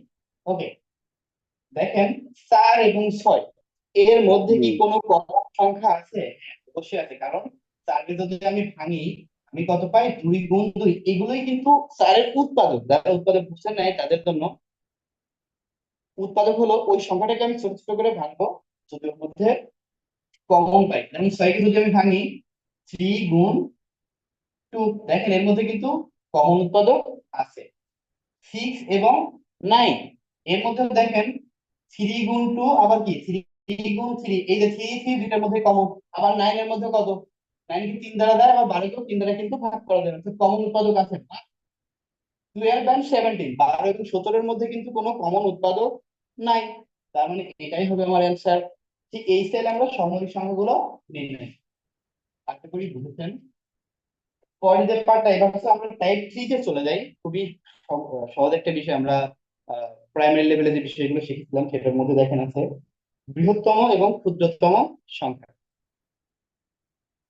ওকে, তো আমরা সিম্পলি এটা যেহেতু সহজটা আমি খুব শর্টেই বলে চলে যাই, যদি কারোর তারপরে বুঝতে প্রবলেম থাকে কোশ্চেন করবেন। এক অঙ্কের বৃহত্তম সংখ্যা কোনটি আর ক্ষুদ্রতম সংখ্যা কোনটি? আগে আমাদের বুঝতে হবে সংখ্যা কি বা অঙ্ক কি। 0 থেকে 9 পর্যন্ত, 0 1 2 3 4 5 6 এভাবে 9 পর্যন্ত, এগুলো হচ্ছে অঙ্ক। এদের দিয়ে আমরা যেটা গঠন করি সেটা হচ্ছে সংখ্যা। তাহলে 0 থেকে 9 পর্যন্ত বৃহত্তম সংখ্যা কোনটি? 9। তার মানে এক অঙ্কের বৃহত্তম সংখ্যা হলো 9। ওকে, তাহলে এক অঙ্কের ক্ষুদ্রতম সংখ্যা কত হওয়া লাগতো? 0 হওয়া লাগতো। কিন্তু জিরোর কোন সংখ্যার পাশে যদি, বাম পাশে যদি 0 থাকে, ওটার কোনো ভ্যালু থাকে না বা ভ্যালুলেস হয়ে যায়। তাই এক অঙ্কের ক্ষুদ্রতম সংখ্যা আমরা 1 ধরে থাকি। কারণ আমি অনেকগুলো জিরো যদি লিখি এটা কিন্তু ভ্যালুলেস। 1000টা জিরো লিখলেও এটা কিন্তু ভ্যালুলেস। বাট একটা 1 দিয়ে তারপরে যদি আমি অসংখ্য জিরো দিই, তাহলে সেটা কিন্তু কি অবশ্যই একটা ভ্যালু আছে। তাই আমরা যদি বলি এক অঙ্কের ক্ষুদ্রতম সংখ্যা কত হবে, সেটা অবশ্যই কত হবে, 1 থেকে শুরু, 1 1। আর যদি বলি এক অঙ্কের বৃহত্তম সংখ্যা, সেটা কত হবে, অবশ্যই কি দেখেন 0 থেকে 9 এর মধ্যে 9টা সব থেকে বড়, শূন্য ছোট হলেও শূন্য ভ্যালুলেস, তাই আমরা ক্ষুদ্রতম সংখ্যা 1 ধরবো, বৃহত্তম সংখ্যা 9 ধরবো। তাহলে এক অঙ্কের বৃহত্তম সংখ্যা যদি 9 হয়, তাহলে দুই অঙ্কের বৃহত্তম সংখ্যা কত হবে? এই যে দুইটা অঙ্ক দিলাম, তাহলে দুইটাই 9 9 হবে। 3 অঙ্কের কত, আরেকটা, 4 অঙ্কের আরেকটা, 5 অঙ্কের আরেকটা, এইভাবে বৃহত্তম সংখ্যা আমরা চেক করবো। তাহলে ক্ষুদ্রতম সংখ্যাটা কত হবে দেখেন, যদি বলি 5 অঙ্কের বৃহত্তম সংখ্যা যদি 5টা 9 হয়, তাহলে 5 অঙ্কের ক্ষুদ্রতম সংখ্যা 5টা 1 কেন হয় না? অনেকের মাথায় প্রশ্ন হতে পারে যে 5 অঙ্কের বৃহত্তম সংখ্যা যদি 5টাই 9 হয়, তাহলে ক্ষুদ্রতম সংখ্যাতে 5টাই 1 হওয়া দরকার ছিল। কিন্তু না, আমি আগেই দেখিয়েছি ক্ষুদ্রতম সংখ্যা কিন্তু সবথেকে ছোট কি ছিল, 0। বাট প্রথমে আমরা 0 নিতে পারছি না, এই কারণেই যদি প্রথমে 0 থাকে তাহলে এই সংখ্যাটা টোটালি ভ্যালুলেস হয়ে যায়। তাই আমরা যখন 5 অঙ্কের বৃহত্তম সংখ্যা লিখবো, তখন কি করব, একটা 1 আমরা দিব, কারণ এক অঙ্কের ক্ষুদ্রতম সংখ্যা কিন্তু 1 ছিল, বাদ বাকি পরে 4টা 0 দিব। এই হলো 5 অঙ্কের ক্ষুদ্রতম সংখ্যা। বৃহত্তম সংখ্যা এবং ক্ষুদ্রতম সংখ্যা কি সেটা আমরা আশা করি বুঝতে পেরেছি। তো এখান থেকে আমাদের কি কোশ্চেন সেট হয়ে থাকে? এটা সহজ টার্ম হলেও এখান থেকে আমাদের কোন কোশ্চেনটা সেট হয়ে থাকে দেখেন। একটা কোশ্চেন বারবার এসেছে, আমি যখন নিজে পরীক্ষা দিয়েছিলাম তখন কিন্তু এই কোশ্চেনটা পেয়েছিলাম।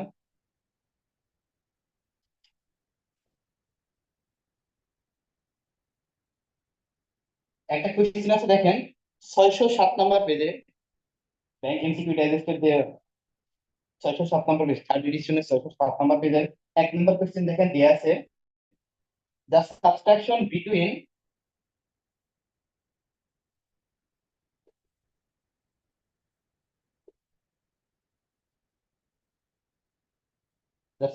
between the largest and the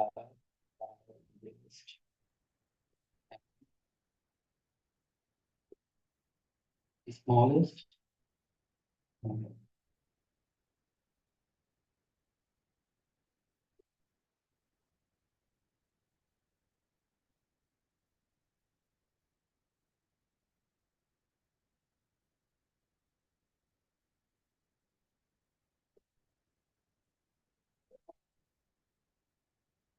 Comprised of 0 1 2 0 1 2 and 3 ওকে একটা কোয়েশ্চেন আছে দেখেন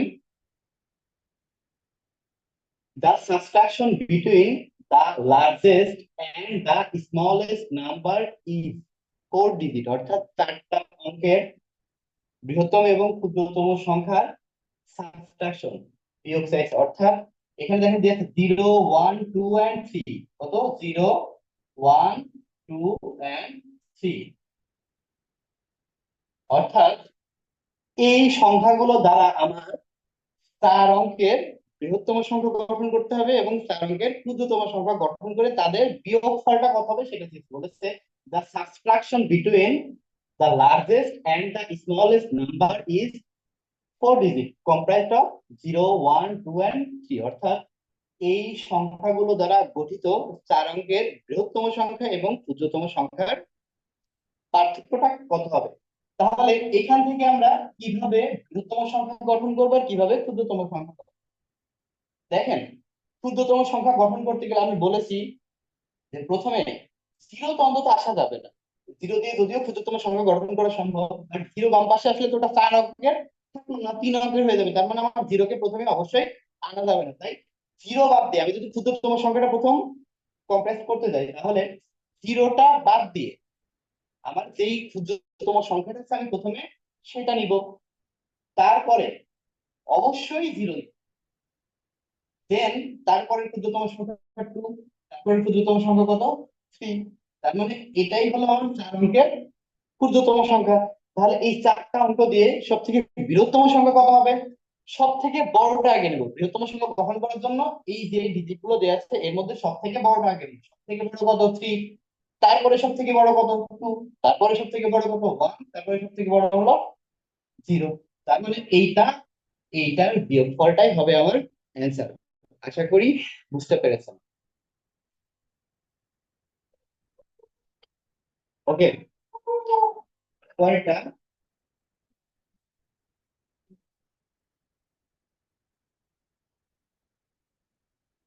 দেখেন 2 নম্বর কোশ্চেন আরেকটা কোশ্চেন আছে 5 অঙ্কের ক্ষুদ্রতম সংখ্যা অর্থাৎ what is the difference between the smallest 5 digit number and the largest 4 digit number the smallest 5 digit number and the largest 4 digit number অর্থাৎ 5 অঙ্কের ক্ষুদ্রতম সংখ্যা ও 4 অঙ্কের বৃহত্তম সংখ্যার মধ্যে পার্থক্য কত তাহলে 4 অঙ্কের বৃহত্তম সংখ্যা যদি বলা হয় আমি প্রত্যেকটা কোশ্চেন লিখতে পারছি না কারণ টাইম অলরেডি দিছে 5 অঙ্কের বৃহত্তম সংখ্যা কত 9999 4 অঙ্কের ক্ষুদ্রতম সংখ্যা 10000 অর্থাৎ এই দুইটার ডিফারেন্স বের করতে হবে 1 2 3 4 5 ওকে এই দুইটার ডিফারেন্স বের করতে হবে সেটা হবে আমার অ্যানসার আশা করি এই রিলেটেড টার্মটা আমরা পারবো ওকে আর একটু ইম্পর্টেন্ট টার্ম সেটা হচ্ছে এই কেস 2 তে দেখেন যে আছে জোড় সংখ্যা নাকি বিজোড় সংখ্যা ওকে তো এখানে বইতে দেখেন কিছু থিওরি আলোচনা করা আছে জোড় সংখ্যা নির্ণয় জোড় মানে জোড় সংখ্যা তো ইভেন প্লাস ইভেন যদি আমি ইভেন প্লাস ইভেন করলে সেটা অবশ্যই কি হবে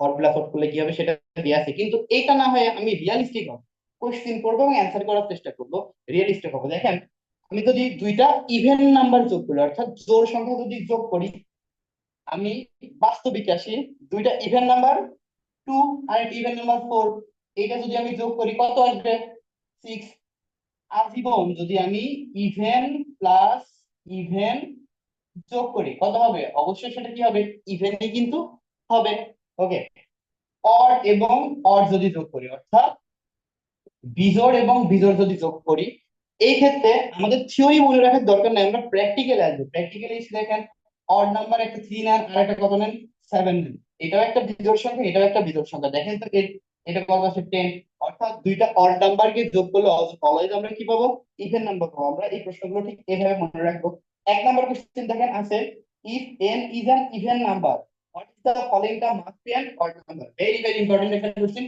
এই টাইপের কোশ্চেন বারবার আসতে দেখা যায় if n is an even number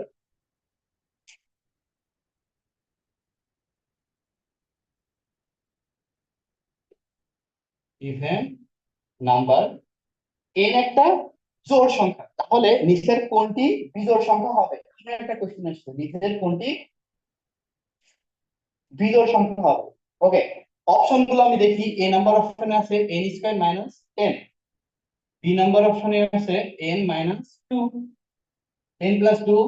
C number অপশনে আছে cn-1। ডি নাম্বার অপশনে আছে 3n²। ডি নাম্বার অপশনে আছে 3n²। একটু ভালো করে খেয়াল করবেন, এই টাইপের কোশ্চেন কিন্তু বারবার পরীক্ষায় আসতে দেখা যায়। সেটা কি, if n is an even number, অর্থাৎ n যদি জোড় সংখ্যা হয় নিচের কোনটি বিজোড় সংখ্যা। আমরা এটা অপশন টেস্টের মাধ্যমে প্রত্যেকটা ক্ষেত্রে যে কোশ্চেনে আসলে না কেন আমরা এটা অ্যান্সার করতে পারবো কিভাবে। n যদি জোড় সংখ্যা হয়, আপনি n এর মান যে কোনো একটা জোড় সংখ্যা ধরে নেন। n এর মান 2, এটা একটা জোড় সংখ্যা, আপনি অনুমানও ধরতে পারবেন। তো এবার আপনি এখানে বসান 2, 2² মানে 4, -2 কত হয় 2।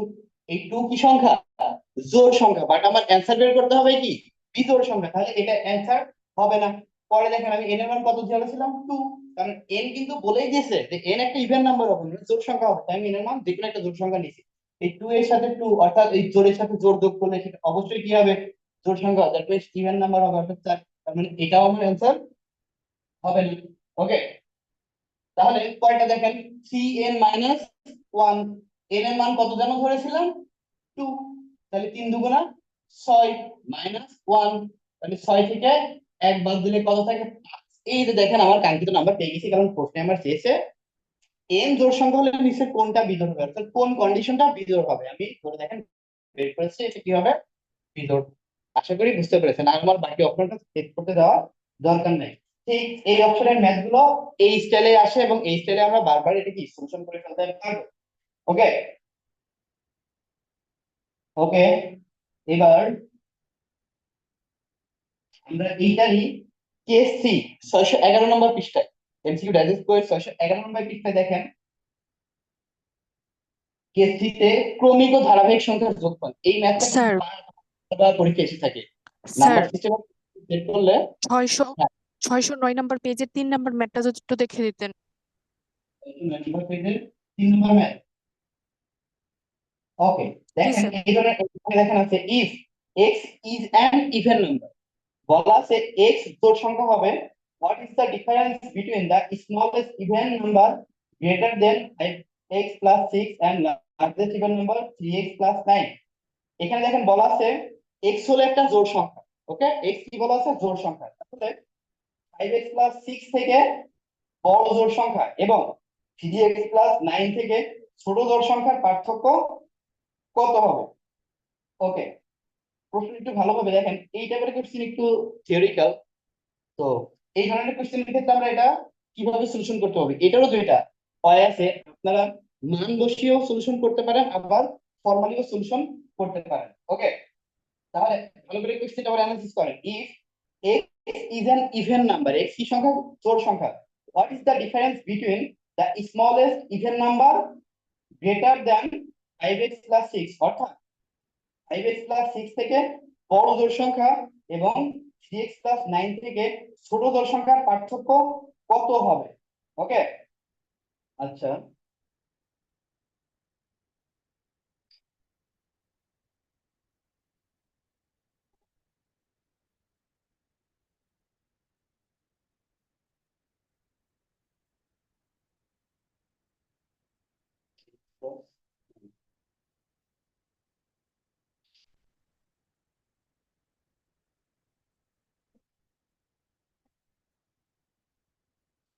ওকে, এখানে দেখেন 5x+3 থেকে বড় জোড় সংখ্যা এবং 3x+9 থেকে ছোট জোড় সংখ্যার পার্থক্য কত হবে। 5x+3, 5x+8, এইটা থেকে আমার আরেকটা কি আছে দেখেন তো,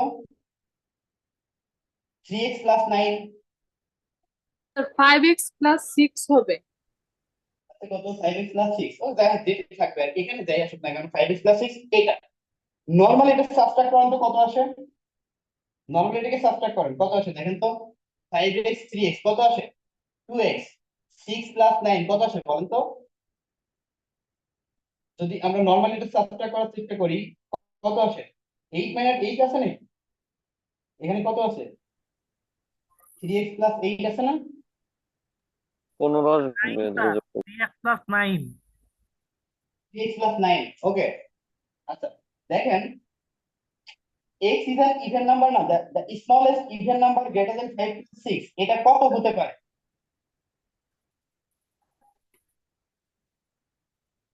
এই তার মানে প্রশ্ন করবো দেখি x is an even number of is equal to 10.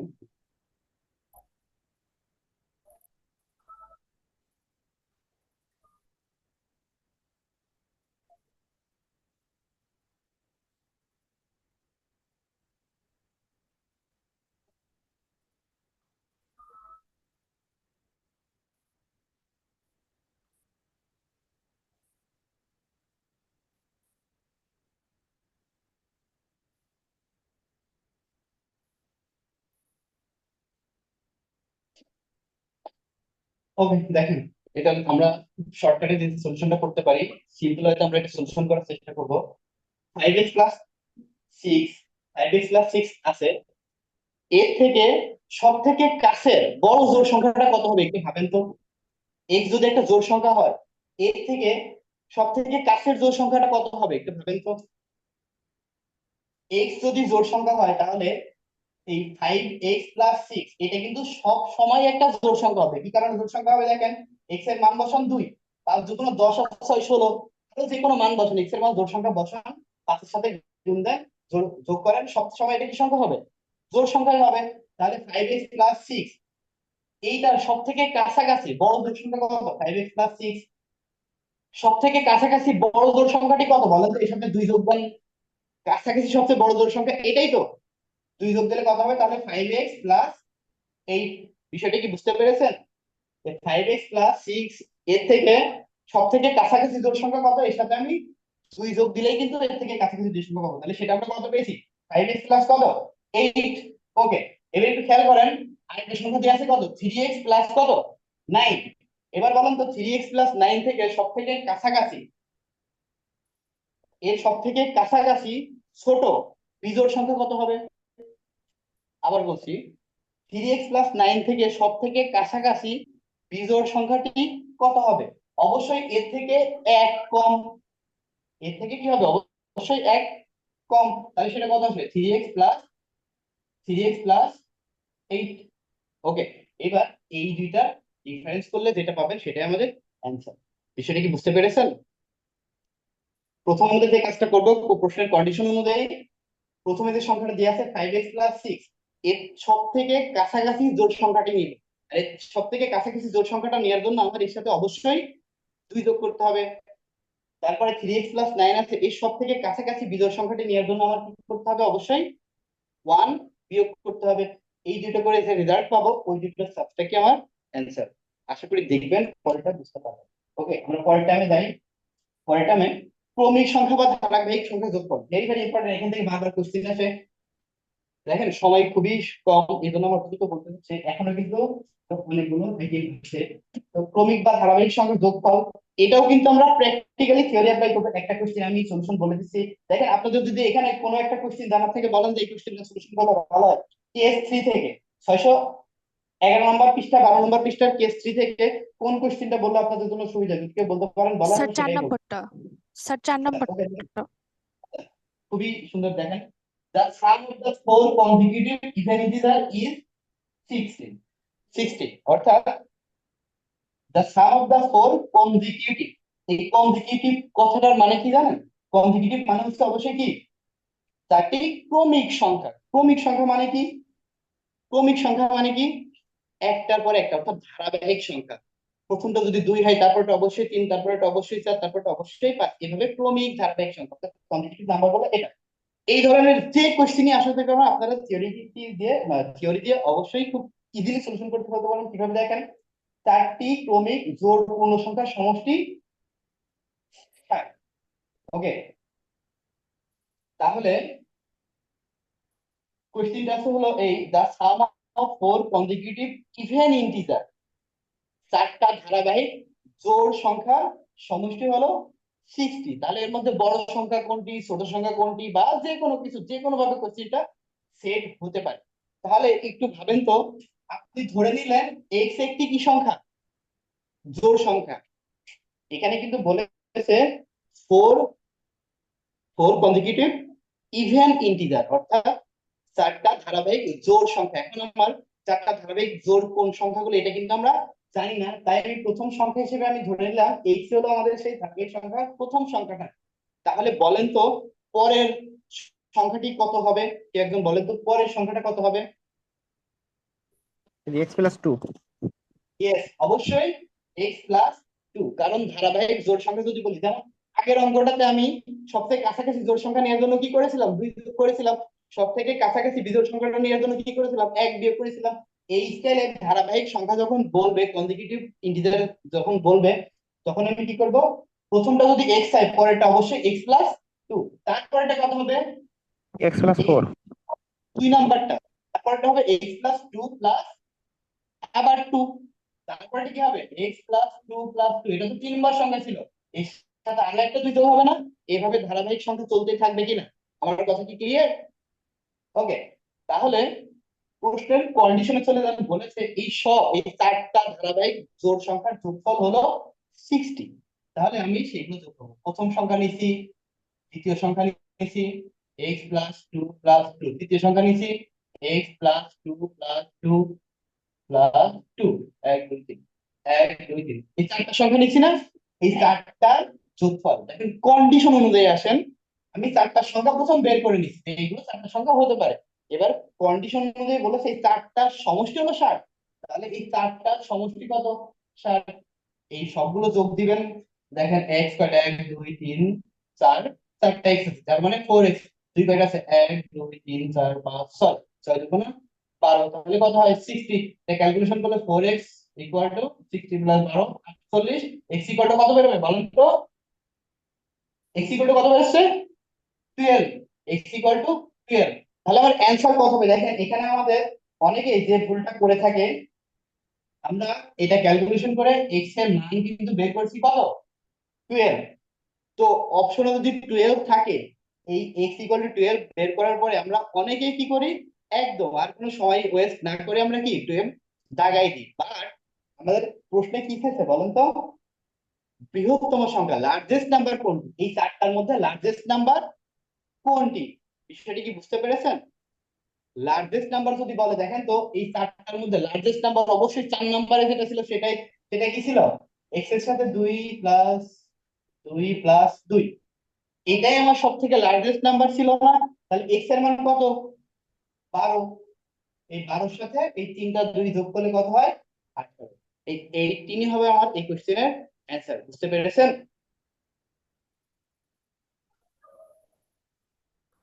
ওকে, যদি বলতো ক্ষুদ্রতম সংখ্যা কত, দ্য স্মলেস্ট নাম্বার, এটাতে যদি স্মলেস্ট নাম্বার থাকে তাহলে কিন্তু আমার অ্যান্সার হতো কি 12। আর যদি লার্জেস্ট নাম্বার চাই, তাহলে আমি দেখবো যে এর মধ্যে লার্জেস্ট নাম্বার কোনটি। এই ধরনের কোশ্চেনে কিন্তু আমরা ম্যাক্সিমাম পারার পরে ভুল করে আসি, শুধুমাত্র কোশ্চেনটা ভালো করে লাস্ট পার্টটা না পড়ার ফলে। আশা করি এই দিকে সতর্ক থাকবেন। ওকে, তো এই টাইপের কোশ্চেন আশা করি আমরা পাবো। কেস 4 এর একটা আলোচনা করি, গুণেরটা। কেস 4 এর দেখেন একটা কোশ্চেন দেয়া আছে, পরপর চারটি সংখ্যার গুণফল 360। পরপর চারটি সংখ্যার পরপর চারটি সংখ্যার গুণ, অর্থাৎ if product of 4 consecutive integer is 360। ওকে, আচ্ছা আমি কোশ্চেন গুলো আর লিখতে পারছি না, কারণ অলরেডি অনেক টাইম চলে গেছে। আমি জাস্ট আপনাদের একটু বলে দেই, যাদের সামনে বই আছে আপনারা আশা করি দেখে নেন। 613 নম্বর পৃষ্ঠার 1 নম্বর কোশ্চেনে বলা আছে if product of 4 consecutive integer is 360। কি বলা আছে? পরপর চারটি সংখ্যার গুণফল কত আছে? 360। এই ধরনের কোশ্চেনের ক্ষেত্রে আমরা কি সিস্টেম অ্যাপ্লাই করতে পারি? আমি একটা টিপস বলে দিই। এই ধরনের কোশ্চেন প্রায়ই আসতে দেখা যায়, অনেক স্টুডেন্ট এটা ভুল করে আসে বা পারে না। শুধুমাত্র যে কোন সংখ্যা নিব, বা এটা এক্স গুণ মানে আমি পরপর চারটা সংখ্যা নিলাম, যে এক্স, x+1, x+2, x+3, এভাবে চারটা সংখ্যা বানালাম। চারটা যখন গুণ করি আমাদের কাছে বিষয়টা অনেক অসীম মতো মনে হয়। এটা সলিউশন করতে গেলে আমরা অনেক সময় অনেকটা প্রবলেম ফেস করি। আমি কি বলবো মনে হয়, আহ, আমি যেটা বলছি আশা করি যে আপনারা বুঝতে পারছেন। আগে যেমন দেখালাম ধারাবাহিক সংখ্যা মানে x+1, x+2, এইভাবে ধারাবাহিক সংখ্যা হয়। তো গুণের ক্ষেত্রে যদি আপনারা এই ধারাবাহিক সংখ্যাগুলো বানায় চারটা গুণ দিয়ে কন্ডিশন বসান, এটা সলিউশন প্রসেসটা অনেক জটিল হয়ে যায়। এই ক্ষেত্রে আমরা যে কাজটা করব, সবসময় মনে রাখবেন, দেখেন বলা আছে চারটা ধারাবাহিক সংখ্যার গুণফল 60, এই সংখ্যাটা কিন্তু খুব বেশি বড় না। আবার এটা কয়টা সংখ্যার গুণফল হবে? 4টা সংখ্যার গুণফল হবে, ঠিক আছে?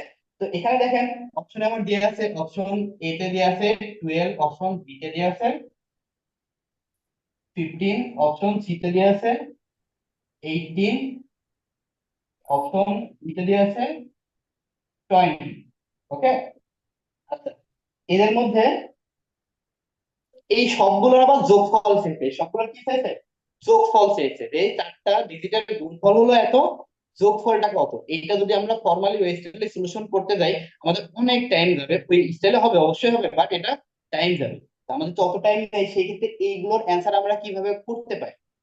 তো এইগুলোর জন্য সবসময় একটা কাজ করবেন, যেহেতু 4টা সংখ্যার কথা বলা আসছে, আপনারা 2 থেকে শুরু করবেন। কি বললাম? এটা কিন্তু ট্রিক্স। 2 থেকে শুরু করবেন, তাহলে 2 পরের সঙ্গে কত হবে? 3 পরের সঙ্গে কত হবে? 4 সঙ্গে কত হবে? 5। এই যে 4টা সংখ্যা কিন্তু হয়ে গেছে। এবার আপনি দেখবেন এই 5টা এই 4টা গুণ করে 360 হয় কিনা। দেখেন 3 দুগুণ আছে, এটা কিন্তু বেশি টাইম লাগবে না, আপনারা যখন প্র্যাকটিসে থাকবেন খুব অল্প টাইমের মধ্যে হবে। দেখেন 3 দুগুণ 6, 4 6 24, 5 24 হয় 360 কখনোই কিন্তু না। তার মানে এটা আমার অ্যান্সার হতে পারে না। আর একটা চিন্তা করেন, 2টা বাদ দেন, 3 4 5 6, আমি একটু গুণ করে দেখি। দেখেন 3 4 12, 5 12 60, 6 সাথে গুণ করলে 6 6 34, 360। তার মানে অবশ্যই নাম্বার গুলো কত কত? 3 4 5 6। আমার কথা কি বুঝতে পেরেছেন? আমি আবার রিপিট করছি, এই ধরনের গুণফল আর যোগফলের অঙ্ক যখন আসবে, যে 4টা সংখ্যা বা 3টা সংখ্যার গুণফল এত, তাহলে ওদের যোগফল গুলো কত হবে, বা ওদের মধ্যে ক্ষুদ্রতম কোনটি বা বৃহত্তম কোনটি, এই টাইপের ম্যাথ যখন আসবে, সেই হিসেবে আমরা ফর্মাল ওয়েতে না গিয়ে একটু ইনফর্মাল ভাবে সলিউশন করার চেষ্টা করব। ম্যাক্সিমাম ক্ষেত্রেই এই ম্যাথ গুলো আমি অ্যানালাইসিস করে যেটা দেখেছি, ম্যাক্সিমাম ক্ষেত্রেই এই প্রোডাক্ট গুলো 3 4 5 6 অথবা 4 5 6 7 এইটুকুর মধ্যেই থাকে। আপনারা মিলাই দেখবেন ম্যাক্সিমামই কি এইটুকুর মধ্যেই থাকে। তাই আপনারা এইভাবে গুণ করে দেখবেন। প্রথমে 3 নিচ্ছি যেহেতু, তাহলে পরেরটা অবশ্যই 4, তারপরটা অবশ্যই 5, তারপরটা অবশ্যই 6, এইগুলো গুণ দেন, দেখেন 360 থাকবে। তার মানে অবশ্যই নাম্বার গুলো 3 4 5 6, এইগুলো এবার যোগ দেন। যোগ দিলে যেটা হবে সেটা আমার অ্যান্সার। 3 আর 4 কত? 7 5 12 12 6, 21, এর অ্যান্সার হচ্ছে 18। আমার কথা কি বুঝেছেন? আরো একটা কোশ্চেন দেখলে বুঝতে পারবেন। পরে একটা কোশ্চেন দেখেন যে আছে, আচ্ছা এখানেও যদি কারো কোনো স্পেসিফিক কোশ্চেন জানার থাকে আপনারা বলতে পারেন, আমি সেটাই সলিউশন করবো। 614 পেজে 4 নম্বর ম্যাথটা একটু, কয় নম্বর? 4 নম্বরটা। Which of the following is the minimum value?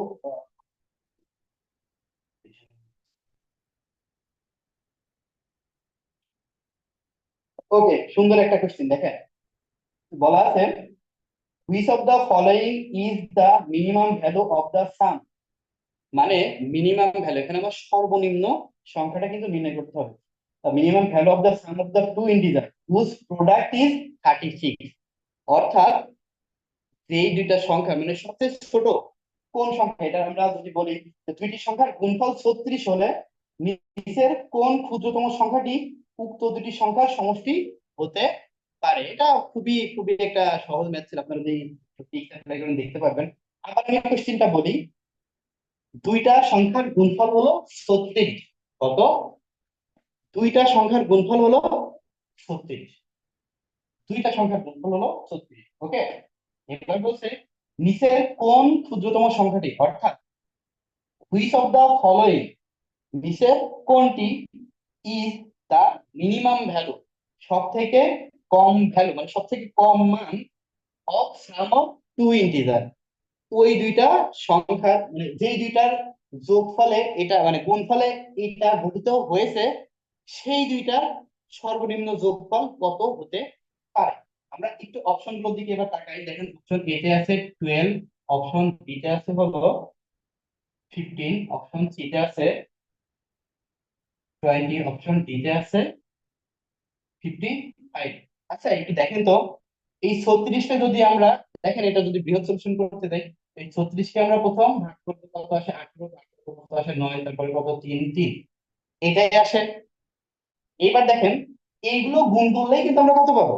36 পাবো। তো এদের মধ্যে আপনার এমন দুইটা ভ্যালু বের করতে হবে যেই দুইটাকে গুণ করলে 36 আসবে, দেন আমরা মানে সব থেকে ছোট নিয়ে আমরা কিন্তু চেষ্টা করবো, গুণ করলে 36 আসবে, আর ওই দুইটারই যোগফল কত সেটা হবে আমার অ্যান্সার। দেখেন তো এর মধ্যে কোন দুইটাকে নিয়ে যদি আমরা গুণ করি, দেখেন তো এই 3-এর সাথে একবার 2 নেন, 3-এর সাথে একবার 2 নেন, 3 দুগুণে কত 6, আর এই 3 দুগুণে কত 6।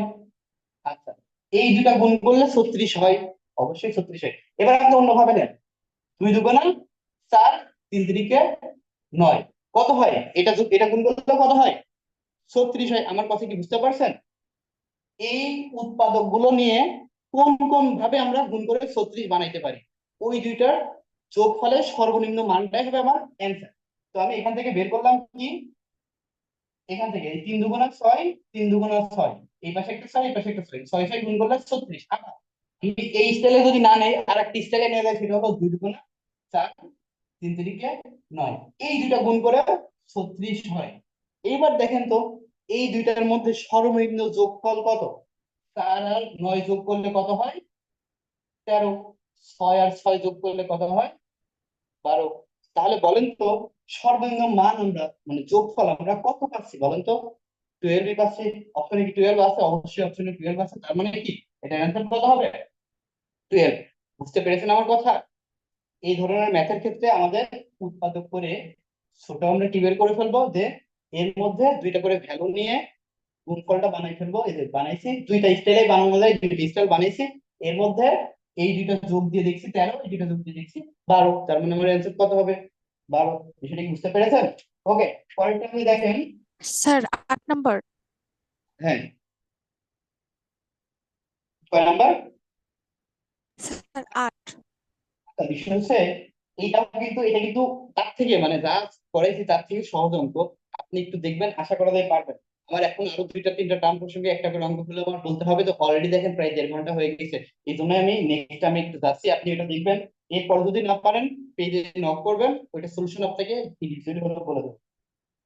ওকে, পরেরটা দেখেন, ভাজক সংখ্যা নির্ণয়। এটা খুবই একটা সহজ কোশ্চেন, মানে বারবার আসে এবং খুব ইজি ওয়েতে আমরা এটা নির্ণয় করবো, খুব সহজ মানে আহ, এটা দেখেন বিশেষ কিন্তু এই কোশ্চেন গুলো খুব পছন্দ করে থাকে, যে ভাজক সংখ্যা কোনটি, একটা সংখ্যার ভাজক সংখ্যা কতটি। তাহলে একবার দেখবেন, একটা সলিউশন করবেন, প্রত্যেকটা ভাজক সংখ্যা বের করতে পারবেন। আমি বড়টাই করে দেখেন যে প্রথমে কোশ্চেন আছে, what is the number, what is the what is the number of divisor of what is the number of divisor of 72, অর্থাৎ 72-এর ভাজক সংখ্যা কতটি। একটা সলিউশন করবেন, সবগুলো পারবেন যে 72-এর ভাজক সংখ্যা কতটি। এই জন্য আমরা যে কাজটা করবো, এই যে ছোটবেলার স্টাইলে লসাগু করবো।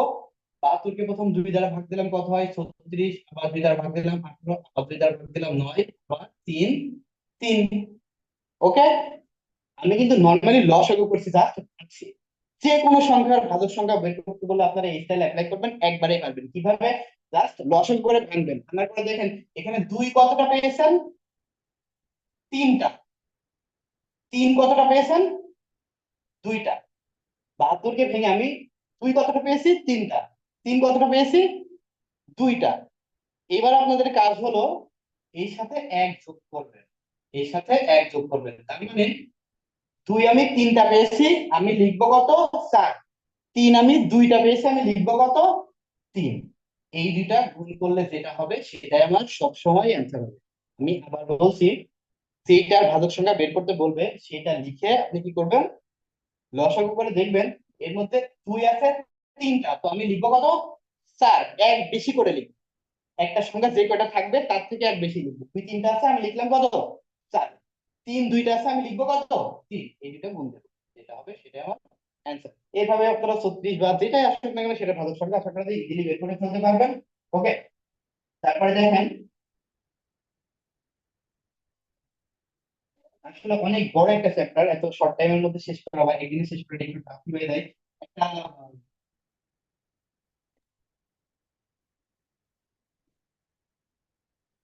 ওকে, আমি আমার এই নাম্বার সিস্টেম যদি আসলে বড় চ্যাপ্টার একটা নাম্বার অনেক সিস্টেম বড়, তাহলে আবার প্রত্যেকটা ইম্পর্টেন্ট, প্রত্যেক জায়গায় কোশ্চেন এসে থাকে। আমি তো শেষ শেষ যদি না হয়, আমরা অন্য একদিন নাম্বার সিস্টেমটাকে অন্য একটা চ্যাপ্টার যে সময় যেমন দেখা গেছে এইজ যদি ছোট হয় চ্যাপ্টার আমরা ওটার সাথে অ্যাড করে নেবো আবার, হ্যাঁ।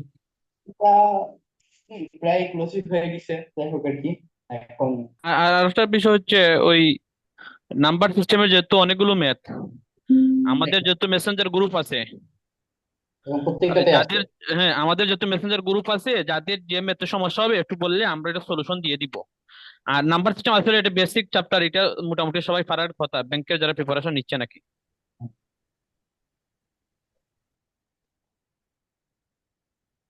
জি স্যার। তাহলে কি আজকের মতো এই পর্যন্তই রাখি, আসলে অনেক হয়ে গেছে।